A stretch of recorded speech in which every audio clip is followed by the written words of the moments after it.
We are starting with module B and C of our credit appraisal course. But I feel it is important that a lot of time has gone in between. Hence, we should take little revision on module A, where we have learned only classification. Classification of balance sheet, how to do it, and what are the fundamentals. Let us take a revision of the same.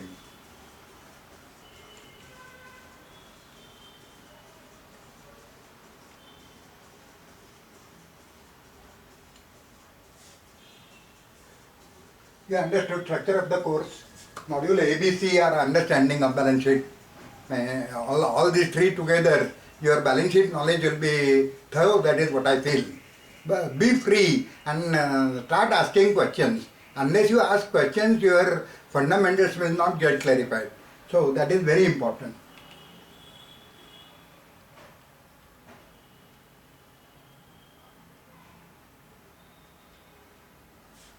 Balance sheet, profit and loss account, audit report as per the law applicable, because audit report is not applicable to all. Above specific turnover, the audit report is applicable. Then data on balance sheet and income tax return, that needs to be compared. For that you need to understand income tax law also to some extent, because there are now take, for example, take depreciation. Depreciation is calculated differently in balance sheet of the company and income tax return of the company, because income tax allows different rates as per their schedule. So many times you have to compare that. Need to reclassify the customer data. Why we need to reclassify? Because the company or trust or proprietorship firm or partnership firm prepares the data as per the law applicable to them or as per their wishes of chartered accountant. So there is no standardization in format except for companies. For companies there is a standard format given in Companies Act. But for others it is chartered accountant's wish that he present the data. So we need to reclassify the data as per our needs. Our needs are different from those of various legal authorities, because legal authorities, their tax angle is main. We reclassify, and for that reclassification, CMA format is ultimate. CMA discipline, how it came and how the format is there, that will learn during the course. Now, the perspective of everyone differs. For shareholder, he needs to see what is the present value of the share, how much dividend is paid, how dividend compares to market value and all that. Employee is interested in his wage revision. How likely I am to get wage revision, whether I will get bonus or not, and all these are interested in reading the balance sheet. For tax authorities, they see for tax evasion, whether taxes are paid appropriately and profit is declared correctly, that is the income tax purpose, and whether sales and purchase figures are appropriate is the purpose of GST authorities. As debtor, creditor, supplier, customer, everyone looks at the balance sheet from the angle of, like when you make mutual fund investment, you generally check their past data, that how their other schemes are performing, and so, and for assessing borrower's proposal. Ours is the only last objective. The other objectives are, we are not going to learn in this course. Now what is balance sheet? All of you are aware that double entry bookkeeping, like in bank, for every debit there is a credit. So that is called as double entry bookkeeping. Those who are non-commerce students, they might not have gone through all this academically, but certainly in the AIB accounts, you must have gone through double entry bookkeeping and all that. First trial balance is prepared, and from trial balance, profit and loss and balance sheet are segregated, and many adjustment entries are done. Now what are those adjustments? Those adjustments are year-end adjustment, as we say. Like in our bank, we provide for depreciation on last day. On 31st March, we go on calculating depreciation of all the assets and all that. Then the expenses which have not been incurred, but facilities were incurred, like electricity bill, telephone bill, employees' dues. If they are pending around 31st March for last some period, then we make provisions for this. So this is all is done. Then audit report is there. Then we CMA format if necessary. Generally, every bank has got its own limitation. 10 lakh, 25 lakh, 50 lakh. Above that, if finance is required, then CMA format is necessary. CMA format, friends, remember well that it is prepared by borrower and given to us. We analyze the CMA format. We do not prepare. But in some exercises, I will ask you to prepare the CMA format, because unless you prepare, you won't understand gimmickry of the CMA format. So CMA format, then GST returns, income tax returns. Now a new AIS, annual information statement, has come up. That will give you lot of data of the customer. So AIS coupled with GST, there is a little scope for customer to run from the real information and misguide you and provide you wrong information.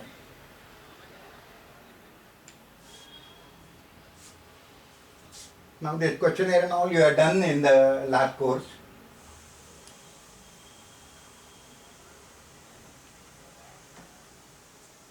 Now at the end of this module, we are going to understand what is net worth, what is term liabilities, what are current liabilities, what are fixed assets, what are non-current assets, what are current assets, intangible assets. These left part of the screen you are going to learn by heart, and that is required for the further progress. These are precisely for module B and C. In B and C we will learn to calculate and understand these also and analyze them also. So these both parts are were in that module now. But we are taking revision of this part. Have you understood it properly? There must be, your mind must be clicking in earlier module. Balance sheet is prepared, as I told you, as per the act applicable to the entity. We need to reclassify on the status as per our own norms.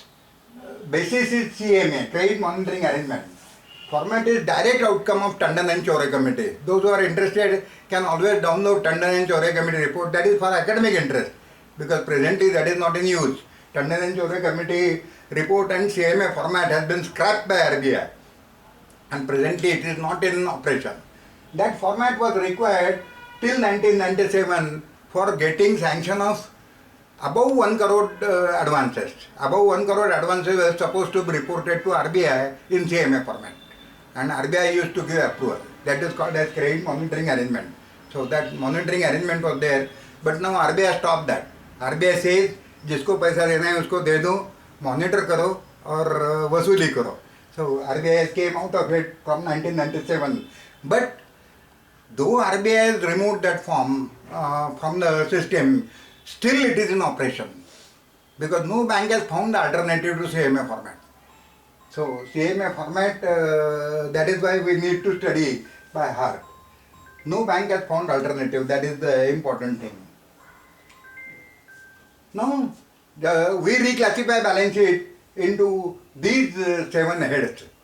These 7 heads should be remembered well. First is on liability side, net worth, that is funds owned by the owner. Owners of the have put certain funds, they put it from time to time also. Many times you see in net worth loan from friends and relatives. Yes, that is also included in net worth, provided that is not repayable back till our loan liability is there. Term liabilities and current liabilities. Now we classify liabilities according to their repayment schedule. If repayment schedule is beyond 1 year, then that is called as term liability. And if repayment schedule is below 1 year, then it is called as current liability. Now let us come to asset side. On asset side, we classify assets into fixed asset, non-current asset, current asset and intangible asset. Now we will be learning in detail how to classify this. But remember one thing, that fixed assets are the assets which are brought into business for doing the business, while current assets are the assets which are part of the business. And non-current assets are such which are neither fixed asset nor current asset, and they are not contributing anything to the business, like a PPF balance of the proprietor. Now PPF balance is, he has purchased that PPF because of to reduce his tax liabilities. So, but that PPF balance is neither part of his business nor the part of his trading activity. Intangible assets are there. Intangible assets are in the form of goodwill, patent, then preliminary expenses. Like for any unit to start up, there are a lot of preliminary expenses involved. We do not create any asset. So such assets, if firm decides to write off in next 2, 3, 4 years, then they form part of intangible assets. This also includes accumulated losses. Some firm run for 4, 5 years in losses. All those losses will be treated as intangible assets. So this is the simple understanding. Now, how to classify between these 7? Let us start with liabilities. Now remember, ask the questions in the same order. The first question should be asked first and second question should be asked next only. Don't jump on conclusion by answer to the second question. So what is the first question? Whether owner's fund or outsider's fund. If answer come owner's fund, then classify it as net worth. If answer is no, it is not a net worth, then go down. Second question, whether it is repayable within 1 year or beyond 1 year. If repayable within 1 year, then current liability, and repayable beyond 1 year, term liability. It is very simple.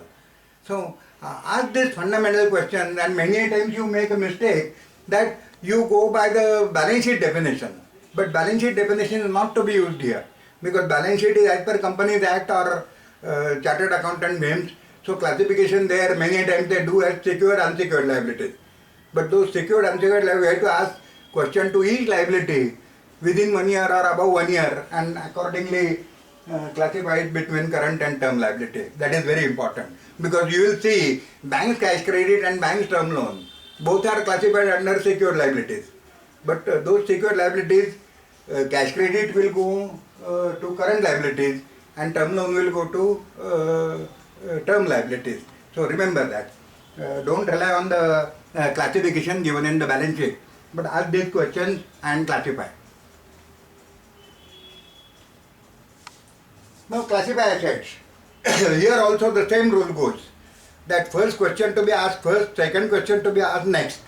No mixing up. First question is to be asked whether asset will get realized in bad days.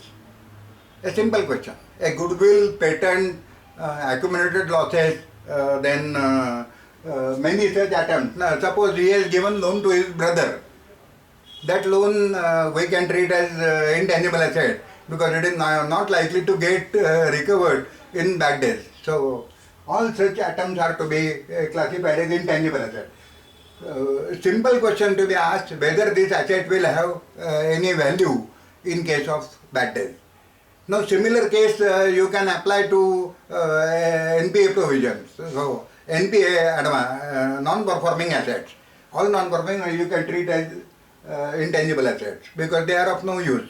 If suppose some scrap machinery is there and that is still shown in fixed asset, then straightway remove it from there and bring it to intangible asset, because that is not likely to fetch any value. Then second question is to be asked, whether the asset is brought into business to do the business, or if it is to do the business, then fixed asset, and if it is part of business, then it is current asset. Now I will give you an example.